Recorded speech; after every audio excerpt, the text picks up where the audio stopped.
My name is Rusti Joshi and me, Trujari Dodia, Pooja Bua and Hetal Pathak going to present summary of Orlando, fact of Orlando, key facts of Orlando, after that biography of Orlando, and this video is going to be short presentation by us.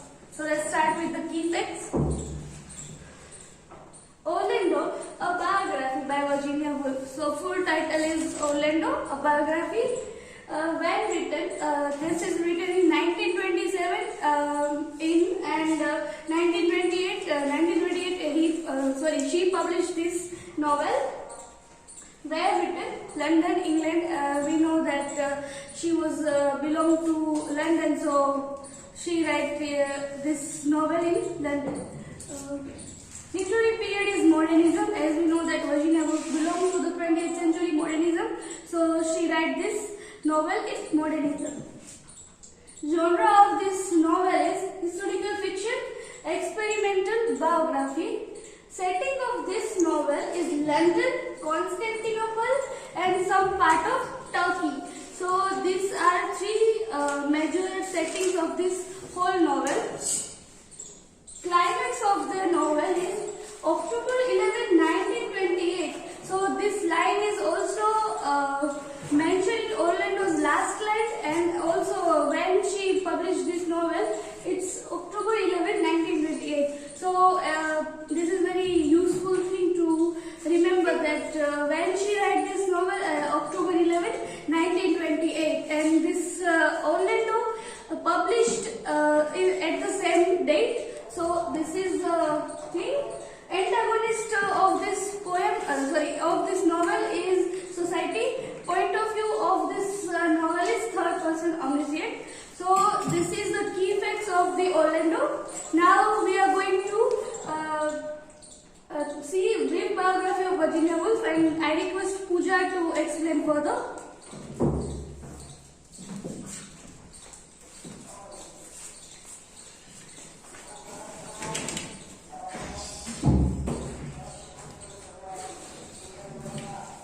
So, myself Pooja Bua, and I am going to deal with the brief biography of Virginia Woolf. So let's see. Her full name and real name is Adeline Virginia Stephen, and she was born the third of four children to Julia Princep Jackson, a famous model for the group of Victorian painters known as the Pre-Raphaelites. Now, this Pre-Raphaelist was founded in 1848 by William Hunt, John Mills, Dante Rossetti, William Rossetti, James Collinson, and others. And Leslie Stephen, a noted historian and biographer, Woolf grew up in a privileged household and was homeschooled as a child with a famous focus on Victorian literature. In 1895, her mother died of influenza. Influenza is a type of a virus and also known as the flu. Followed by her half-sister Stella in 1897, Woolf attended King's College London, where she studied literature and history and began to write seriously in 1900. Woolf's father died in 1905 and she moved with her siblings to Bloomsbury, a district in London known for its culture and educational institutions. Living in Bloomsbury, Woolf's circle of friends include her brother's friend from Cambridge, formed a group of elite writers, artists and philosophers known later as the Bloomsbury Group. The Bloomsbury Group had a deep respect and appreciation for art in all its forms, and they adamantly rejected the strict Victorian convention and beliefs of their parents. As we also read that she was a homeschooled child. She doesn't attend school in outer world. And in Victorian society, there are so many rules that how they want to do and what they want to do are supposed to say by others, and they also believe in a religious perspective. So this Bloomsbury group and all the members what they broke the flow of this Victorian society and made a whole new literature and thoughts in Victorian society and known as a Bloomsbury group.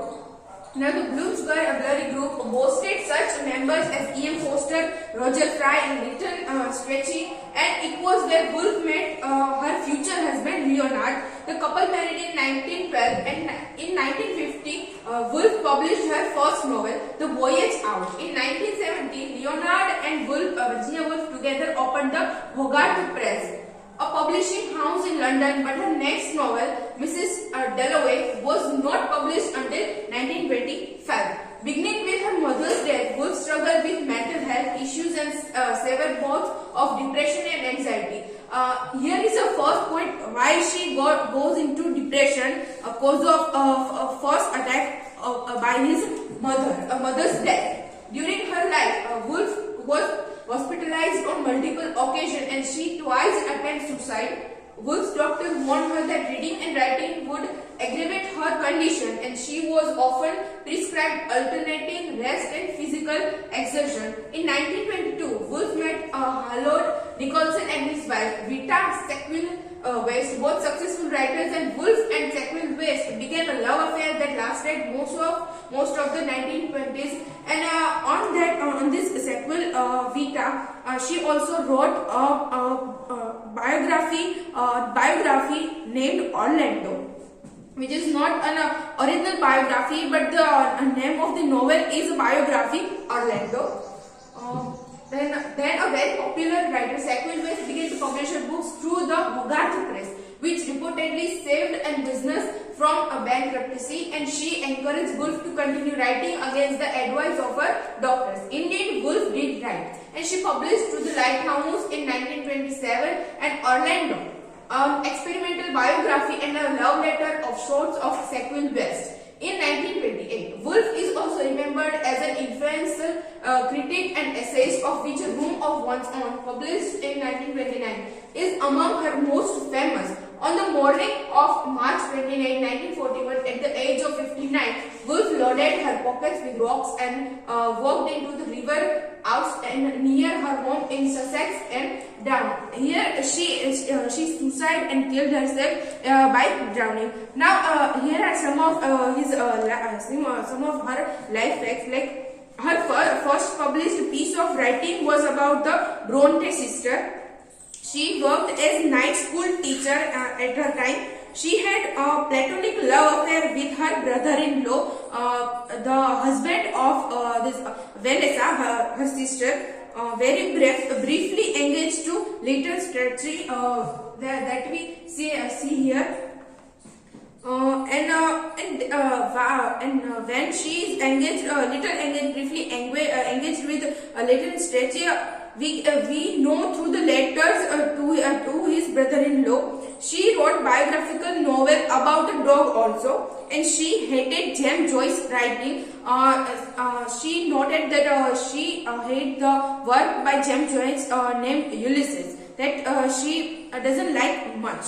So it is a brief biography of Virginia Woolf. Now I would like to call Hetal Pathak for historical context of Orlando. Thank you.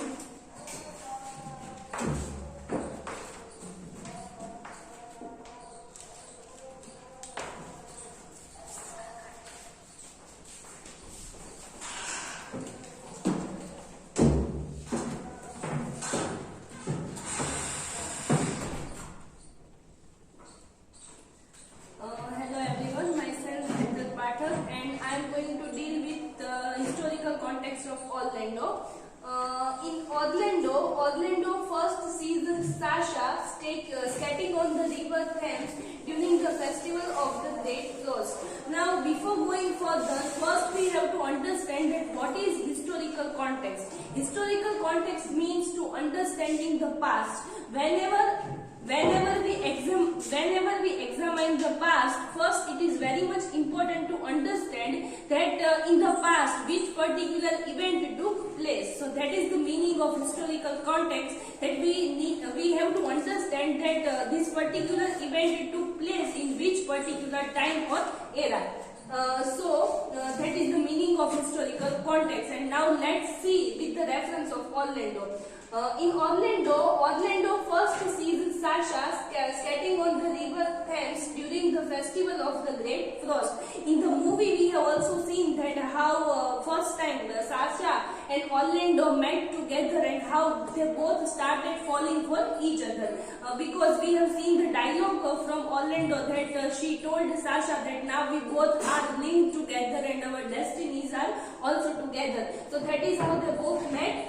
Throughout history, there have been several great frosts to settle over England and Europe, including the Great Frost of 1683 and 708. So these are the important years in which Great Frost of England took place. Now, as we have seen the setting of this novel, there are three important places: Constantinople, Constantinople, England, and Turkey. These three are three places in which the entire novel took place.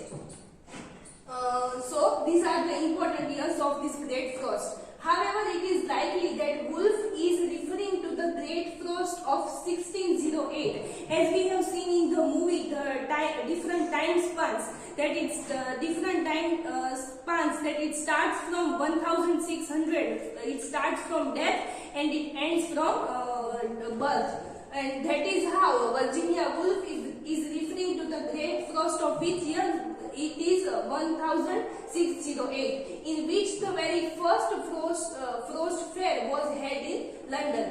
During December of 1607, a massive cold spell settled over Great Britain, Europe and Iceland. Temperatures plummeted, killing people and livestock, and the river Thames froze completely over. As we have seen in the movie, the effects of Great Frost, that how people had to suffer a lot, and how Sasha also died in the arrival of because of the arrival of Great Frost. The coast of the North Sea froze as well, and all shipping and trading halted for over 3 months. Just as Wolf described that ships were frozen completely in the harbour and giant icebergs floated out to the open water, Virginia Woolf described that because of the Great Frost, which side effects happened because of that. So the ships were frozen completely, and also icebergs floated out to the open water.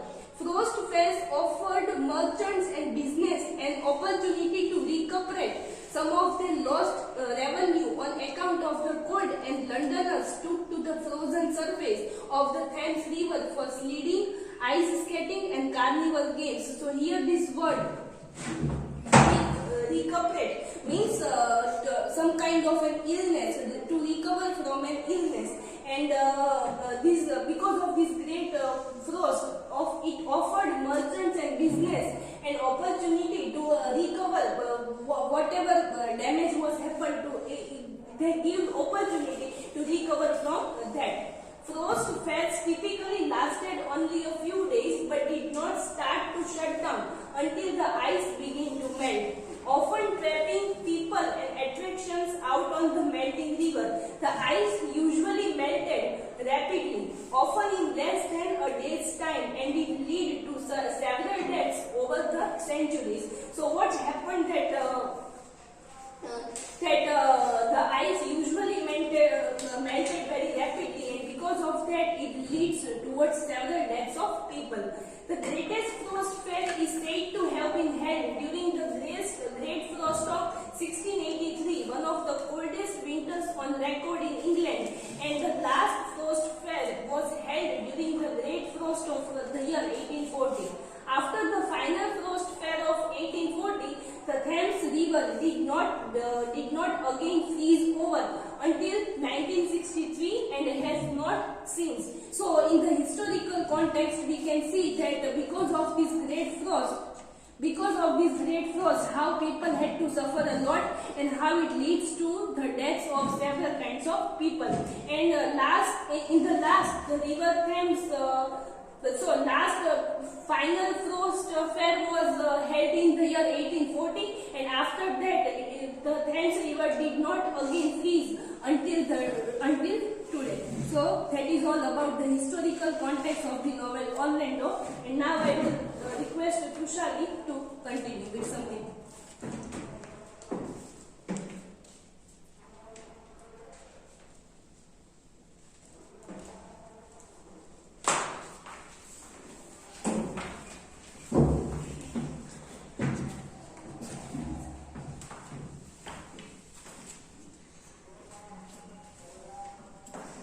Hello everyone, I am going to discuss summary of the novel Orlando. So the very first thing, the novel begins with the old war kind of situation and a kind of a glory. Not a war but a kind of a glory. Orlando swings his sword at the pagan head of a moor hanging from the rafter of his father's expensive English mansion. So this is the scene of a mansion where Orlando is just swinging his sword and sees his father's he sees a pagan head of a moor hanging from a rafter, means a beam forming under the roof of the mansion. Orlando's father, or perhaps grandfather, took the head while riding in the barbarous fields of Africa, and Orlando is eager to follow in their footsteps. So, in a way, Orlando, by observing the glory of what their father and forefather have done, so he just want to follow their footsteps. But nowhere he is just 16 years and terribly late to meet the Queen. Now comes Elizabeth Queen the First. A loud whistle announces Queen Elizabeth's once his arrival, and Orlando rushes to change his clothes. He runs to the reception line and bows down before the Queen with a bowl of rose water just in time for her nervous, crabbed and sickly hands to accept his offerings. Orlando never looks up, but the Queen falls in love with the top of his head and considers him the very image of a gentleman. So now Orlando becomes a very close person to Queen Elizabeth. 2 years later, the Queen invites Orlando to join her court at Whitehall and makes him a treasurer, or steward means observer or kind of custodian, so who will look after Queen Elizabeth first. Orlando lives a lavish life surrounded by many beautiful and adoring women, but his first love is poetry. So this his love for poetry remains till the end. From the beginning to the end, we will observe and see how his love for poetry develops. He has the wildest, most absurd, extravagant ideas about poets and poetry. Throughout the novel, we can observe that he tried to busy himself with poetry and discussion about poets. And he is a prolific writer of prose and poetry himself, all very long and abstract. But this time we have to observe that this is the period of Elizabethan age, 16th century. So that time Marlowe, Shakespeare were writing plays. Poetry were not of importance. So the works of Orlando remains silent. It didn't get that much space in literature. Orlando is soon betrothed, means engaged to Lady Margaret or Euphrosyne. This is a name of goddess of cheer, joy and happiness. So he addresses his fiancée by this name Euphrosyne, as she is known in his sonnets. So Orlando also depicts her in his sonnet by this name. But he quickly falls in love with Sasha, a Muscovite princess whom he met during the festival of the Great Frost. Great Frost, as Hathal has discussed previously, the Great Frost is an event where when Thames rivers is being frozen. So they had a kind of carnival on the Thames River, frozen Thames River. They make plans to run away together. So now the story of Sasha and Orlando comes, and how they become separate. They make plans to run away together, but when Orlando goes to meet her, just as the Thames River begins to melt, he sees in the ship of the Russian ambassador moving out to the sea, and he knows Sasha is on board. So now, with the melting water of river Thames, Sasha goes to her, home, right? So here the relation between Sasha and Orlando breaks up.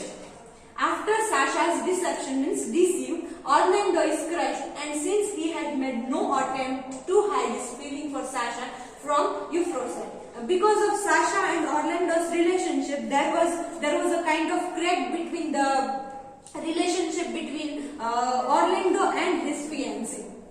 He is a complete disgrace at court. So because of the relationship of him with Sasha, he was dishonored in the court as well. Depressed and dejected, Orlando fails to wake at his usual time on Saturday, the 18th of June, and sleeps without any sign of life for a week. After 7 days, he wakes up, and at his usual time with an imperfect recollection of his past. He is examined by a whole slew of doctors. Lots of doctors are around him and looking for him what has happened to Orlando, who prescribed a myriad of treatments. Numerous treatments, including rest and starvation, and ultimately agreed that Orlando has indeed been asleep for a week. So first they started to presume that this can be an illness, or it can be because of starvation, but after a week they come to the conclusion that yes, this was because Orlando was in a sleep for 7 days. As a biographer, the narrator acknowledges that Orlando's case is quite unbelievable. So we cannot at first place we can't believe this, that a person can go for a sleep for 7 days. But it is their duty to state the facts as far as they are known. So let the reader make of them what he may. Increasingly depressed and obsessed with death, Orlando turns to the therapeutic effects of writing, means healing kind of. After this broken up of himself, he tried to heal himself via writing poetry, and works on his poem The Oak Tree, which he has been writing for several years. He also writes a friend on acquaintance of several poets and asked him to invite Nicholas Green, a very famous writer, to Orlando's home for a visit. Green accepts and he tells Orlando over dinner that poetry in England is dead. As I have mentioned earlier, that during the time of Queen Elizabeth, plays were on its trend. So poetry was like almost dead. Shakespeare and Marlowe only write for money, Green says, and have no cloud or divine ambition. Here he presents a kind of pain of himself, by writing there is nothing like divine ambition of a writer. So they were just doing writing for the purpose of earning money. The Greeks were great. Green aims not the Elizabethans. So here he also compares Greeks and Elizabethan literature. In Greek literature, we can find that ancient Greek poetry were of importance, while Elizabethan plays were of at the top.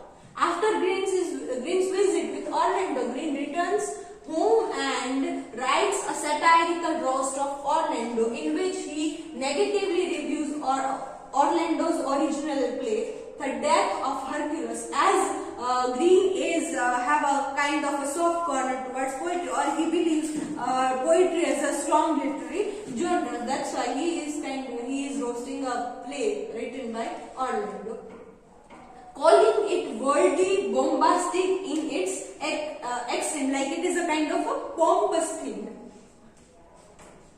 Crushed again, Orlando returns to the comfort of the oak tree. So by the review of Green, he was completely crushed again and again. Orlando returns to the comfort of the oak tree and later meets the Archduchess Harriet Griselda. However, Orlando realizes that his feelings for the Archduchess are lust, the venture, not love, the bird of paradise.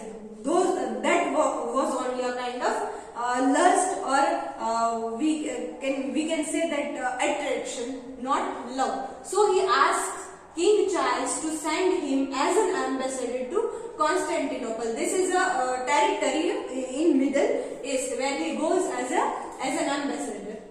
During his time in Constantinople, Orlando fulfills his duties as ambassador with admiration, and he is even awarded the dukedom. Dukedom means a duke of particular territory. So he was given a position of a duke. But the narrator claims a greater fire broke out during the revolution and most official records were lost. So because of the fire, records were lost, and we cannot find that much documents, records about his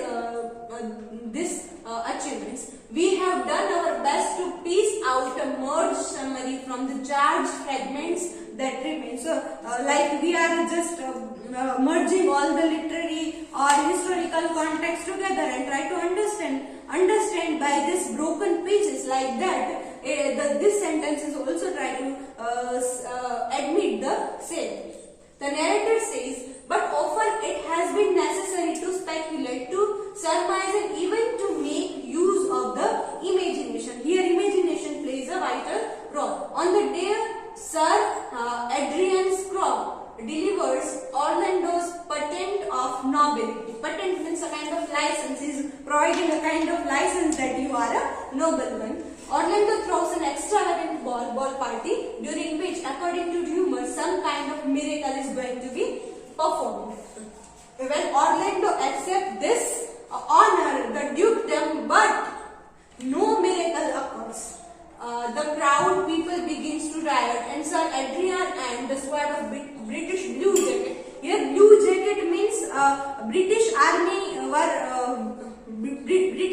won blue color uniform. So this is why this Blue Jackets is used. Must hold them back. So the kind of belief that if Orlando is noble patent, then the miracle will definitely happen. So that's why miracle didn't happen. So he was held back. Later, last night, a figure is seen embracing a woman of the peasant class on Orlando's balcony, and the next morning, Orlando again fails to wake at his usual time. So again, this second time, the scene of sleeping is coming. Doctors are called, and Orlando is examined. His room is quite trashed, and there are several papers down about, including some poetry about oak trees and a marriage deed issued to Orlando and a gypsy dancer named Rosita Pepita. He again sleeps for a week, and when he wakes on the 7th day, again he is waking up on the 7th day, Orlando is woman. So this second time when he wakes up as a woman. His whole body is wholly transformed from man to the woman. Orlando's change has occurred so painlessly and completely that she is not in the on the least bit surprised by it. It was like a natural thing that she is waking up as a woman, but it was not so. He was first a man, and then he has become a woman. But he couldn't find this changes. the change of sex, the narrative declares, though it altered Orlando's future, did nothing whatever to alter Orlando's identity. Orlando immediately dresses and leaves the house, heading straight to the lands of gypsies. She lives with them for some time, but they have no ink or paper, so Orlando heads back to England. First, because he has transformed in a woman, so he leave England and go to other land, but there he found that there is no ink and paper, so she could not write. So she came back to the England. Aboard the ship to England, Orlando begins to understand the penalties and privileges of her position. She is much the same person she has always been, but the tradition of a petticoat altered things significantly. Here, petticoat means identity of a women clothes. So this identity of women has altered a lot. Living as a woman involves the most tedious discipline, and Orlando is expected to dress, look and smell impassively. So as a woman, she has to look decent, she has to wear some kind of clothes and have some kind of etiquette that Orlando as a man haven't experienced earlier. Orlando isn't of course naturally this way, and it takes several hours out of her day to accomplish this kind of things. Orlando continued writing her poem, The Oak Tree, and she immerses herself in London society. As a party given by Lady R, whose drawing room is said to be the wellspring of intellect and genius. Here now we are in 80th century. So the gathering place of writers of 18th century neoclassical age is being shown. Orlando meets Alexander Pope, a famous poet of the 18th century, and asks him to come home with her. He does, and Orlando's home consequently becomes the favorite meeting place of famous poets. As we have seen in the history that in 18th century, women, the writers, poets were gathering at one place, like various groups were there in 18th century neoclassical age also. Before Orlando knows it, the 18th century ends and the 19th century began. So from Elizabethan 16th, then 17th, then 18th century, and now it is 90th century. With the new century comes a new queen and a new climate, and a dampness settles over England. Orlando is completely at odds with the new era and finds it impossible to write. A tingling and vibration consumes her body, originating in the second finger of her left hand, and Orlando decides she must get married. Now here the thought of marriage comes in the mind of Orlando. In the spirit of the age, if she is ever finished her home, Orlando takes a walk in the park. After she trips and breaks her ankle, she meets Marmaduke Benthrop Shelmerdine, and they with the first meeting, they engaged in a minute, like connected, attracted towards each other, love at first sight, like. And the next day, Shell looked to Orlando suddenly. Orlando, you are a man? She explains. Shell, you are a woman? So by this exclamatory sentences, we can see that Orlando, as we know that Orlando was a man previously. So here we come to know about the fact that Shell also was a woman in her past. Orlando responses. They are married on Orlando's estate, but no one hears the word obey spoken before the passing of the rings. Shell is a sailor and is frequently gone around the Cape Horn, and Orlando is left alone to put the finishing touches on the oak tree. Here Orlando tries to finish her poem.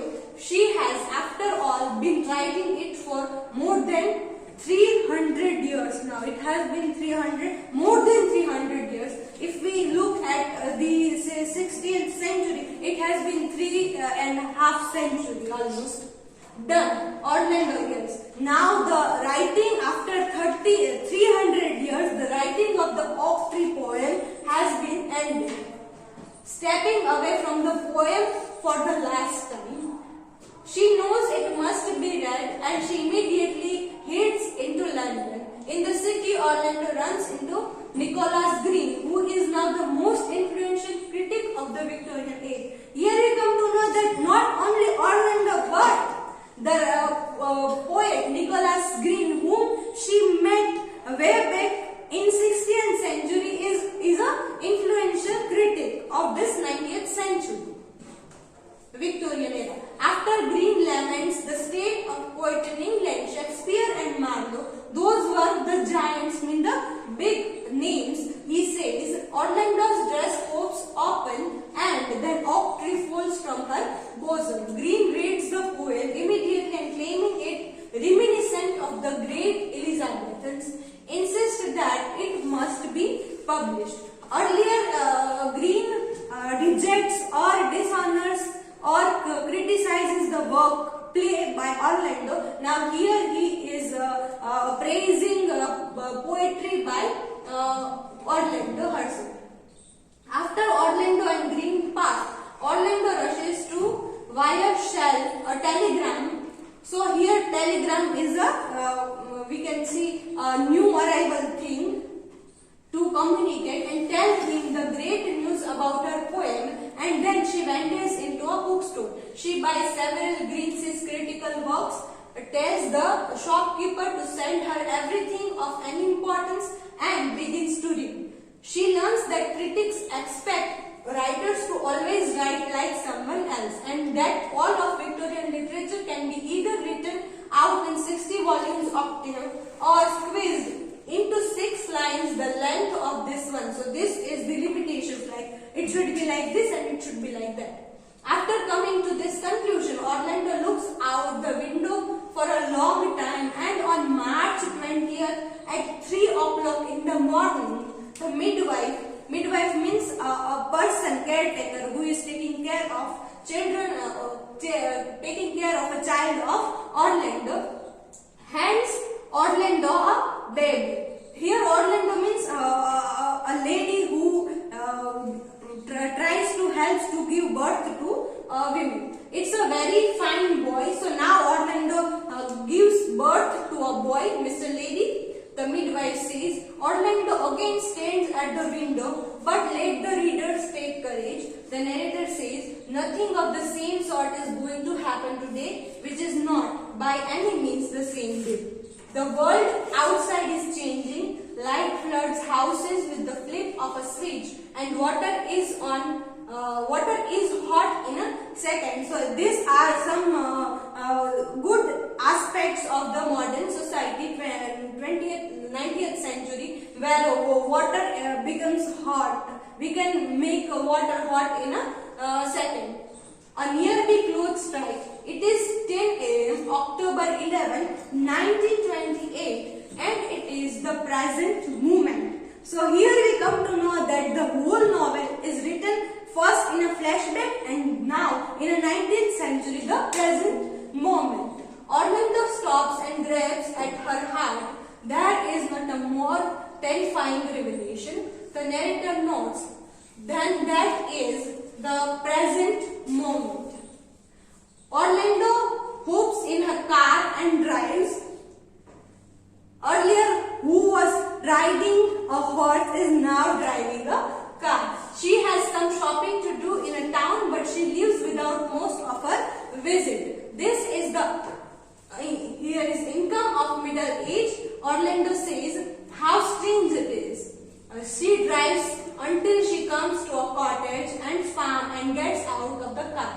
Orlando, she herself cries her name, Orlando, and twice when no one answers, Orlando gets back in her car and drives to home. Walking through the many empty rooms of her sprawling mansions, means widespread, a huge mansion. Orlando thinks of the numerous parties and people who graced the rooms over the past centuries and feels a sort of depressed nostalgia. Means she has been lived a lot, almost 3.5 centuries, so she is recollecting all the memories by so the narrator is addressing her memories by the word nostalgia.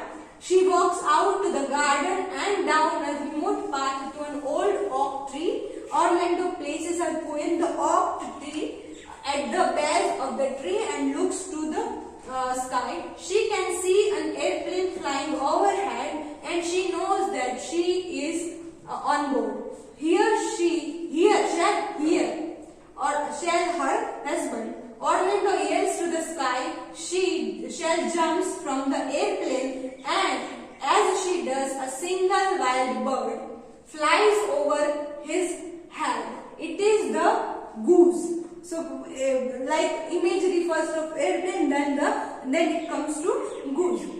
Orlando yells, the wild goose, and then the 12th stroke of midnight strike on Thursday, the 11th of October, 1928. So here the whole novel ends with the present moment. So this is all about our presentation. Thank you.